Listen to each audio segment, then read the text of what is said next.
اور وہ جو پہلے جو سینیورٹی ہے یہ سارا معاملہ یہ رہتا تھا آئین میں، تو یہ تھا کہ روٹیشن بیسس کے اوپر ہوگا کہ ایک مرتبہ chairman joint chief of staff committee army Pakistan army سے ہوں گے، ایک مرتبہ نیوی سے ہوں گے، ایک مرتبہ ایئر فورس سے ہوں گے، جو روٹیشن بیسس ہے، اگرچہ وہ پریکٹیکلی ایکسرسائز نہیں ہوتا تھا لیکن وہ جو روٹیشن وغیرہ ہے اور عہدہ ہے وہ ختم ہو گیا، اور جو سٹاپ موسٹ پوسٹ ہوگی وہ صرف آرمی کے پاس ہی رہے گی۔ پھر حیران کن طور پر اس میں ظاہر ہے کہ فیلڈ مارشل کا جو عہدہ ہے اس کو آئینی کور دینے کی بات کی گئی ہے، اور انہوں نے کہا کہ کیا کیا اس میں آئینی کور ہوگا، اس کے حوالے سے تو بہت زیادہ تفصیلات نہیں شیئر کی گئیں، لیکن یہ ضرور پتہ چلا کہ جو فیلڈ مارشل کا عہدہ ہے وہ ایک تو تاحیات وہ ٹائٹل آپ کے ساتھ رہے گا، لیکن اس عہدے کو واپس لینے کے لیے جوائنٹ سیشن کی 2/3 اکثریت درکار ہوگی۔ یعنی مستقبل میں اگر کوئی یہ چاہتا ہے یا آئین جو ہے وہ آئین میں یہ درج کر دیا جائے کہ آپ کو جوائنٹ سیشن کی 2/3 اکثریت، یعنی کوئی بھی حکومت آنے والی حکومت کسی ایگزیکٹو آرڈر سے وہ عہدہ واپس نہیں لے سکتی،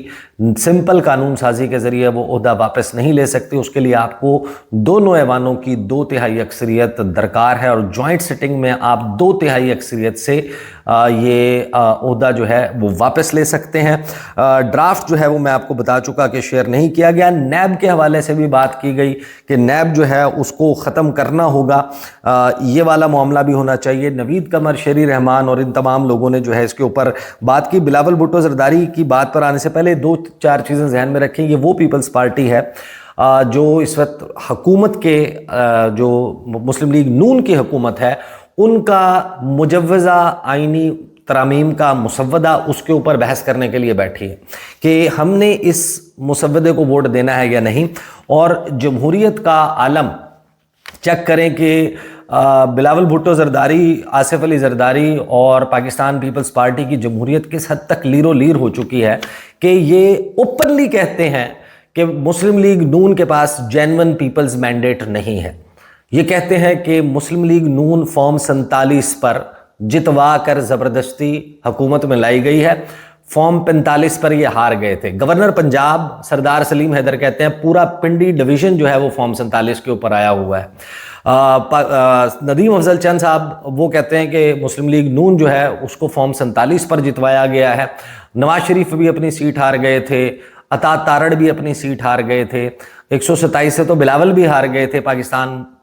تحریک انصاف جیتی تھی۔ سمبڑیال کے الیکشن میں کیا ہوا اس کی گفتگو آپ سن لیں، سردار سلیم حیدر سے سن لیں، آپ جو دیگر ان کے رہنما ہے پاکستان پیپلز پارٹی کے یا ندیم افضل چند سے سن لیں، شیلا رضا صاحبہ کی گفتگو سن لیں، قادر بندوخیل کی گفتگو سن لیں۔ پوری کی پوری پیپلز پارٹی یہ کہتی ہے کہ مسلم لیگ نون کے پاس جینون پیپلز مینڈیٹ نہیں ہے، اور ایک ایسی جماعت جو پیپلز پارٹی کے مطابق عوام کی حمایت سے اسمبلی میں نہیں پہنچی، وہ اس ملک کا آئین تبدیل کرنے جا رہی ہے، اور پاکستان پیپلز پارٹی یہ بیٹھ رہی ہے یہ سوچ کر کہ ہم نے اس آئینی ترمیم کو ووٹ دینا ہے یا نہیں دینا۔ یہ سوال بھی اپنے سامنے رکھنا ایک بہت بڑا مذاق ہے۔ لہٰذا یہ ساری کہانی جو ہے وہ لوگوں کو دکھانے کے لیے، playing to the gallery, future میں اپنی جو ہے وہ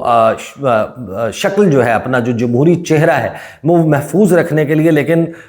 وہ قوم کی آنکھوں کا آپریشن جو ہے وہ ہوا ہوا ہے، لوگوں کو واضح طور پر نظر آ رہا ہے۔ وہ ایک بڑا مشہور شعر ہے کہ جھوٹ بولا ہے تو قائم بھی رہو اس پر ظفر، آدمی کو صاحب کردار ہونا چاہیے۔ پیپلز پارٹی کے اندر دیٹ ڈزنٹ ایگزسٹ۔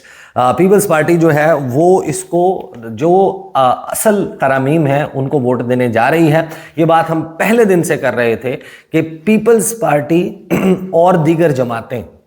سب کو ان کی فیس سیونگ کے لیے کچھ نہ کچھ ایسا اضافی دیا جائے گا کہ فلاں چیز ہم نے آپ کے کہنے پر نکال دی، فلاں چیز ہم نے آپ کے کہنے پر نکال دی۔ اگر درست طریقے سے اس کا انالیسس کیا جائے، آپ کو یاد ہوگا کہ جس دن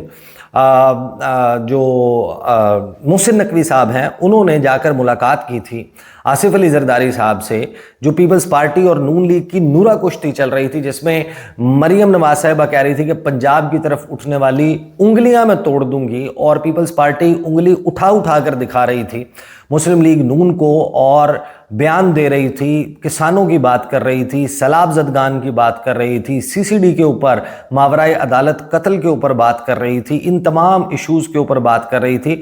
اس وقت اس لڑائی کے حوالے سے جب یہ میٹنگ کے لیے گئے تھے تو اس دن میں نے ویڈیو میں کہا تھا کہ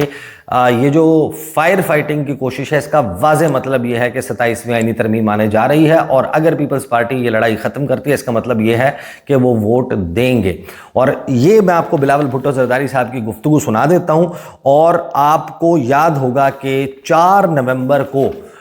اسحاق ڈار صاحب نے اس فکسڈ میچ کا بھانڈا خود پھوڑ دیا تھا. انہوں نے یہ بتا دیا تھا کہ حکومت آئینی ترمیم لا رہی ہے اور لائے گی پیپلز پارٹی, اور ہم ایک پوائنٹ پر پہنچے ہیں. یعنی ابھی 3 نومبر کو بلاول نے کہا کہ ہم 6 نومبر کو اجلاس کرنے جا رہے ہیں, سینٹرل ایگزیکٹو کمیٹی بتائے گی کہ ہم نے کیا کرنا ہے. 4 نومبر کو اسحاق ڈار صاحب کہتے ہیں کہ پیپلز پارٹی اور ہم تو اتفاق کر چکے ہیں, ہم ایک پوائنٹ پر پہنچ چکے ہیں, اب باقی اتحادیوں کو ہم نے اس پوائنٹ پر لانا ہے. اور انہوں نے اس کی ساری کہانی on floor of the Saint کھول کے رکھ دی تھی. انہوں نے کہا تو ان کو حق ہے, وہ ٹویٹ کر لیں, سب کچھ کر لیں, ہم تو ملاقات کرنے گئے تھے, ہم تو ایک پوائنٹ پر پہنچ چکے. یہ سن لیں بلاول بھٹو زرداری کیا کہہ رہے ہیں. یہ وہ فکسڈ میچ ہے جس کے بارے میں سب کو معلوم تھا, زبان زد عام ہے, سب کو معلوم ہے, نوکر کی تے نخرہ کی, Peoples Party will support the important points in the amendment, اور باقی لوگ بھی آن بورڈ ہو جائیں گے, اللہ اللہ خیر صلی اللہ. اگر کوئی پوائنٹ رہ جاتا ہے بقول فیصل وابڈا تو اس کے لیے پھر 28ویں آئینی ترمیم آ جائے گی, اس کے لیے بھی یہ سارے لوگ حاضر ہوں گے. یہ ذرا سن لیں کہ اس کے اوپر بلاول بھٹو زرداری نے کیا کہا. دین آئی ول کلوز دا ویڈیو. آپ نے میرا سوشل میڈیا پہ بیان دیکھا ہوگا کہ وزیر اعظم صاحب نے مسلم لیگ نواز کا ایک وفد کا ہیڈ کرتے ہوئے پاکستان پیپلز پارٹی کے پاس آیا تھا کہ آپ ہمیں 27ویں آئینی ترمیم میں سپورٹ کرے. اس میں آئینی عدالت, N F C, education, population planning, executive magistracy, ججز ٹرانسفر, الیکشن کمیشن میں ڈیڈ لاک کے طور, اور آج پاکستان پیپلز پارٹی نے اپنے سینٹرل ایگزیکٹو کمیٹی کا اجلاس بلایا, اور جہاں تک کانسٹیٹیوشنل پروٹیکشن ہے صوبائی شہر کا آئین میں, وہ پروپوزل پاکستان پیپلز پارٹی ریجیکٹ کرتی ہے, اور کسی بھی صورت میں اس پروپوزل کو اس صورت میں ہم اس کا حمایت کرنے کے لیے تیار نہیں ہے. ویسے جو پروپوزلز آئے ہیں ڈیولیوشن کا, ریورسل کا, اس پہ بھی پاکستان پیپلز پارٹی کے آج سینٹرل کمیٹی کا جو اجلاس چلا ہے وہ اس کا حمایت بھی, اس پروپوزل کا حمایت پاکستان پیپلز پارٹی کرنے کے لیے تیار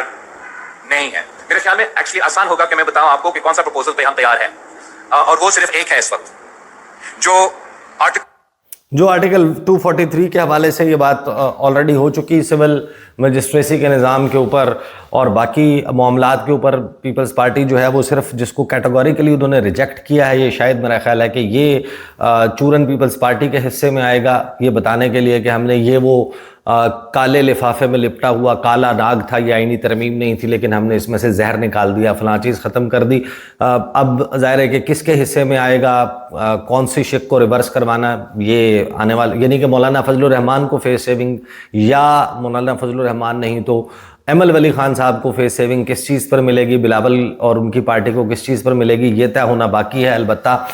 باقی تمام باٹل نیکس جو ہیں وہ ختم نظر آتی ہیں اس آئینی ترمیم کے سلسلے میں. البتہ پاکستان کی سیاست ممکنات کا کھیل ہے. آپ کو یاد ہوگا کہ 26ویں آئینی ترمیم کے وقت بھی ایک بڑی رولر کوسٹر رائڈ تھی, but the fact of the matter is کہ جب حکومت آئینی ترمیم کا مسودہ پارلیمنٹ میں پیش کر دیتی ہے اور وہ اس کو پاس کروانے میں کامیاب نہیں ہوتی, تو وہ صرف حکومت کی شکست نہیں بلکہ حکومت کے ساتھ کھڑے ہوئے لوگوں کی بھی شکست تصور ہوتی ہے. لہٰذا اس بات کا امکان بہت کم ہے کہ اس آئینی ترمیم کو پاس نہیں کیا جائے گا. البتہ بلاول بھٹو زرداری کیونکہ اناڑی کھلاڑی ہیں, ان کی گیم اتنی ایکسپوز ہے, سب کو معلوم ہے, پری میڈیٹیٹڈ شاٹس ایک وقت تھا کہ جب ہمیں پتہ ہوتا تھا کہ ہر دوسری گیند پہ شاہد آفریدی نے باہر نکلنا ہے تو وہ پری میڈیٹیٹڈ شاٹ ہوتی تھی، وہ میرٹ آف دا بال کے مطابق کہ فل ٹاس آ رہی ہے یا ہاف والی ہے، میں نے باہر نکل کر کھیلنا ہے، اس کو فل ٹاس بنا کر کھیلنا ہے، یا پھر وہ پہلے سے ڈیسائیڈڈ ہوتا تھا کہ میں باہر نکلنا ہے، اب وہ بال کیسی ہوگی ہم نے اس کو بس کھیل دینا ہے۔ اسی طریقے سے محمد عامر صاحب کی جو 1.5 فٹ کی نو بال تھی، وہ نو بال بلاول بھٹو زرداری کی سب کو معلوم تھا کہ نو بال ہونی ہے، اور 6 اور 7 نومبر کی درمیانی رات وہ نو بال پکڑی گئی۔ ویڈیو طویل ہو گئی، اور بھی بہت سارے معاملات ہیں اسی سے ریلیٹڈ، اور جو کچھ اڈیالہ جیل کے باہر ہوا، سہیل آفریدی صاحب اور پھر وہ وارنٹ والا معاملہ، یہ تمام وہ چیزیں ہیں جو اس وقت وچ آر ویری تھارنی سبجیکٹ، اور ایک بحران کی کیفیت وفاق اور خیبر پختونخوا کے درمیان ابلتی ہوئی نظر آ رہی ہے۔ اس پر بھی انشاءاللہ گفتگو کریں گے آنے والی ویڈیوز میں، اور کل کوشش کروں گا کہ ساؤنڈ آف پاکستان بھی جاؤں اور وہاں سے بھی آپ کے سامنے تفصیلات رکھوں۔ اب تک کے لیے اتنا ہی، اجازت دیجیے، اللہ حافظ۔